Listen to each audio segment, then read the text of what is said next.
Hello students, study by method में आपका बहुत बहुत स्वागत है। आज मैं कवर करने जा रही हूँ एक्सपोनेंट एंड पावर के कुछ बेसिक कंसेप्ट और हम सीखेंगे कि कैसे एक्सपोनेंट एंड पावर को यूज़ किया जाता है। तो चलिए शुरू करते हैं। सबसे पहले पावर एंड एक्सपोनेंट होते क्या हैं, ये देखिए। जैसे मैंने यहाँ लिखा, आपको दिखाई दे रहा है, ये लिखा है 2 और इसके जस्ट ऊपर मैंने लिखा है 2। तो यहाँ पर ये क्या है, इसे हम क्या कहेंगे, इस 2 को मैं कहूँगी बेस, और ये जो 2 ऊपर दिख रहा है इसे हम क्या कहेंगे, एक्सपोनेंट। तो ये है आपका एक्सपोनेंट। और ये जो पूरा एक्सप्रेशन है ना बच्चों, इसे हमें क्या कहना है, ये कहलाता है पावर। ठीक है।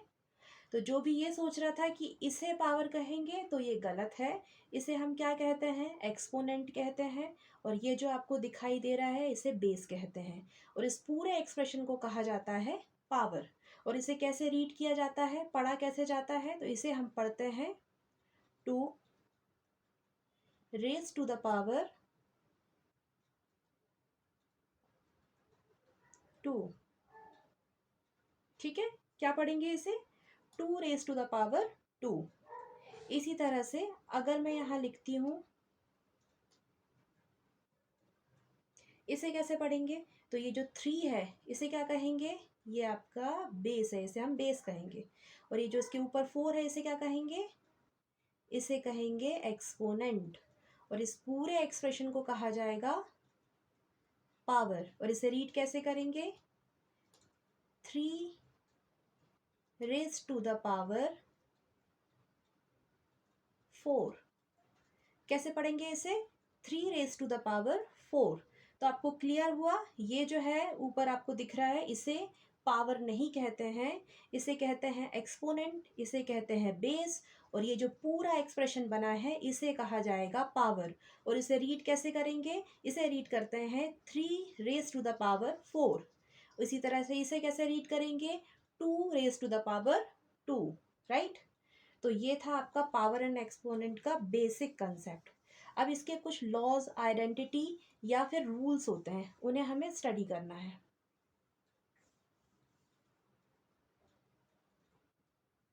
तो देखिए, सबसे पहली बात, एक्सपोनेंट एंड पावर यूज़ किस लिए किया जाता है, तो बहुत सिंपल है। काफ़ी बड़े बड़े नंबर्स होते हैं, उन्हें कंपेयर करने के लिए, उन्हें इजी करने के लिए, उन्हें रीड करने के लिए हम पावर और एक्सपोनेंट का यूज़ करते हैं। अब इसकी कुछ आइडेंटिटीज़ या रूल या फिर कह सकते हैं फॉर्मूले होते हैं। तो वो क्या होंगे, जैसे मान के चलिए, पहले जो फॉर्मूले मैं लिख के दिखा रही हूँ उनमें बेस सेम रहेगा या एक जैसा रहेगा। जैसे कि a/b raise to the power m into a/b raise to the power n। यहाँ आपको दिख रहा है ये जो बेस है, ये कैसे है, ये आपको बेस दिखाई दे रहे हैं, ये सेम है। ठीक है, या फिर एक जैसे हैं। तो ये क्या हो जाएगा, a/b raise to the power m plus n। जब बेस सेम होते हैं और मल्टीप्लिकेशन हो रहा होता है तो m और n जो दोनों हैं वो क्या हो जाएंगे, ऐड हो जाते हैं। राइट। अब अगर मैं लिखती हूँ a/b raise to the power m divided by a/b raise to the power n, तो ये क्या होगा, तो ये हो जाएगा a/b raise to the power m minus n। A और बी मतलब ये दोनों बेस बिल्कुल इक्वल है, इक्वल नहीं सॉरी, एक जैसे हैं। तो हम क्या करेंगे, सेम होने की वजह से डिवाइड हो रहा है, तो ये जो आपको दिखाई दे रहा है m और n, ये क्या हो जाएंगे, माइनस हो जाएंगे, सब्ट्रैक्ट हो जाएंगे। राइट। अब अगर यहाँ लिख रहे हैं a/b raise to the power m and whole raise to the power n, तो ये क्या हो जाएगा बच्चों, ये हो जाएगा a/b raise to the power m into n। और ये जो आपने पढ़ा है ये किसके लिए पढ़ा है, ये आप पढ़ रहे हैं जब बेस कैसा होता है, सेम होता है। जब बेस सेम होता है तो क्या हो जाता है, बेस सेम होता है तो ये होता है a/b raise to the power m plus n। m और n क्या हो जाते हैं, यहाँ पर ऐड हो जाते हैं। और जब आप क्या करते हैं, बेस सेम है और डिवाइड हो रहा होता है, तो यही जो आपको ऊपर एक्सपोनेंट दिखाई दे रहे हैं ये कैसे हो जाते हैं, ये हो जाते हैं माइनस में, राइट। और जब आपको ऐसा कुछ दिखाई दे रहा है कि a by B raise to the power m and whole raise to the power n, तो ये क्या बन जाता है फिर, a by B raise to the power m into n। I hope आपको ये बेसिक से रूल्स, आइडेंटिटी या फॉर्मूले समझ आ रहे हैं। अब हम देखेंगे जब बेस सेम नहीं होता तो फिर इन्हें हमें करना कैसे है। तो देखिए, अगर मैं लिखती हूँ a by B into D by C raise to the power m, तो ये कैसे हो जाएगा, तो अब ये सेपरेट हो जाएगा।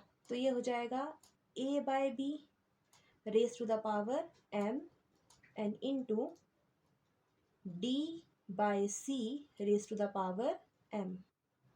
यहाँ पर बेस सेम नहीं थे इसलिए ये सेपरेट हो गए, अलग अलग हो गए। a by B raise to the power 0 क्या होती है, हमेशा 1 होती है। और यहाँ आपको ध्यान रखना है, जो भी आप a बाय बी ऐसा फॉर्म ले रहे हैं ये इरेशनल के फॉर्म में है, सॉरी रैशनल नंबर है, इरेशनल नहीं है, रैशनल नंबर है, ठीक है। a बाय बी कैसा है, रैशनल नंबर के फॉर्म में है। और रैशनल नंबर में आपको पता है क्या होता है, ये जो डिनोमिनेटर रहता है ये नॉट इक्वल टू ज़ीरो होना चाहिए, मतलब b is not equal to zero. क्योंकि अगर आप यहाँ ज़ीरो रखते हैं तो ये कैसा हो जाएगा, can not divided by zero, इसीलिए इसे हम यहाँ नीचे डिनोमिनेटर में ज़ीरो नहीं रख सकते। तो ये जो आप a बाय बी या d बाय सी ये सब ले रहे हैं ये कैसे हैं, रैशनल नंबर्स हैं। और ये जो आपको एक्सपोनेंट दिखाई दे रहा है m n या कुछ भी, ये सब क्या है, ये इंटीजर्स हैं। तो ये पॉजिटिव इंटीजर्स भी हो सकते हैं और नेगेटिव इंटीजर्स भी हो सकते हैं। क्लियर। अब एक और रूल देखिए जो इम्पॉर्टेंट है, a by B raise to the power minus m। अब क्या होगा, ये इम्पॉर्टेंट है, यहाँ पर जब हम क्वेश्चन करते हैं तो बहुत दिक्कत होती है। तो कैसे करेंगे इसे, तो ये हो जाएगा b by a raise to the power m। Just मैंने क्या कर दिया, रेसिप्रोकल उल्टा कर दिया, ठीक है। तो ये माइनस हट गया। तो आपको ये बेसिक रूल्स याद होने चाहिए, इनकी हेल्प से आप सारे क्वेश्चंस पावर और एक्सपोनेंट्स के सॉल्व आसानी से कर सकते हैं। तो चलिए अब एक क्वेश्चन करके देखते हैं। मान के चलिए मेरे पास एक क्वेश्चन है, 3/4 रेज टू द पावर -2, इसे कैसे सॉल्व करेंगे। तो हमें बहुत अच्छे से पता है a by B raise to the power -m क्या होती है, b बाय a उल्टा हो जाता है raise to the power m। अब ये जो माइनस था ये क्या बन गया, प्लस बन गया। तो बस इसी चीज़ को यहाँ पर अप्लाई कर दीजिए। तो क्या हो जाएगा, 4/3 रेज टू द पावर 2, ये बन गई पॉजिटिव, राइट। अब क्या करेंगे हम, इसे सॉल्व कर दीजिए। 4/3 रेज टू द पावर 2, इसका मतलब क्या है, 4/3 इंटू 4/3, ये हो जाएगा 16, ये हो जाएगा 9। अगर कैंसिल आउट होता है तो कीजिए, नहीं तो ये आपका फाइनल आंसर है, राइट।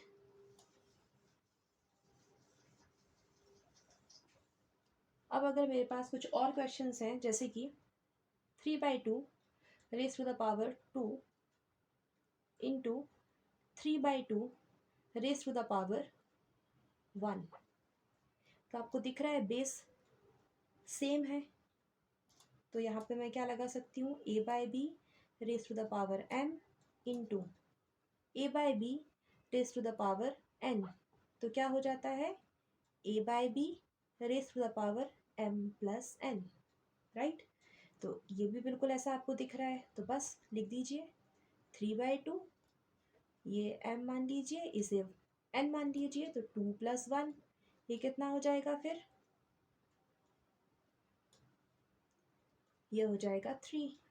और इसका क्या मतलब हुआ, 3/2 इंटू 3/2 इंटू 3/2, तो ये कितना हो जाएगा, 27/8, ये आपका आंसर है।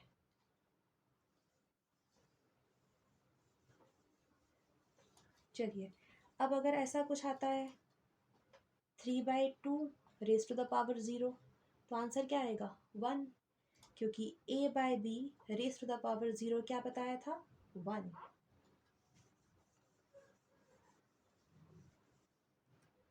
अब अगर कुछ और लिखा आता है, जैसे मान के चलिए ये लिखा है 3/2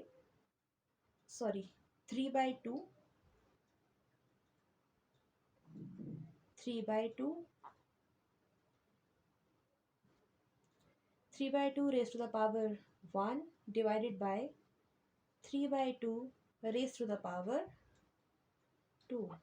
तो ये क्या हो जाएगा, बेस सेम है, तो a/b raise to the power m divided by a/b raise to the power 2, sorry n, क्या हो जाता है a/b raise to the power m minus n। तो बस इसमें लगा दीजिए, तो ये क्या हो जाएगा 3/2 1 माइनस 2। अब ध्यान से कीजिए, देखिए 3/2 ये क्या हो जाएगा 1 माइनस 2, तो प्लस का 1 n minus 2, plus minus minus होता है, बड़ी नंबर के आगे जो साइन आता है वो आएगा, तो यहाँ पे क्या हो जाएगा -1। अब यहाँ पर क्या लगना चाहिए, तो हम जानते हैं a/b raise to the power -m क्या हो जाता है, इसे रेसिप्रोकल कर दो या उल्टा कर दो, b/a raise to the power m। तो यहाँ पर यही लग रहा है, तो ये क्या हो जाएगा फिर 2/3 and this is your answer. तो ये 1 पॉजिटिव हो जाएगा, एंड 1 पॉजिटिव है, यहाँ पे 1 नहीं भी लिखेंगे तो 1 ही रहेगा पॉजिटिव, राइट। तो ये आपका आंसर है। आई होप आपको आज का वीडियो पसंद आया है। आज के वीडियो के लिए सिर्फ इतना ही। अगर आपको वीडियो पसंद आया है तो please do like share and subscribe my channel. Next video में मैं पावर एंड एक्सपोनेंट के कुछ और क्वेश्चंस को सॉल्व करवाऊंगी, तो आप देखना बिल्कुल भी ना भूलें। एंड जब तक कि मेरा वीडियो आ रहा है तब तक कि आप सभी अपना ध्यान रखें। Thank you so much for watching my videos. Bye bye.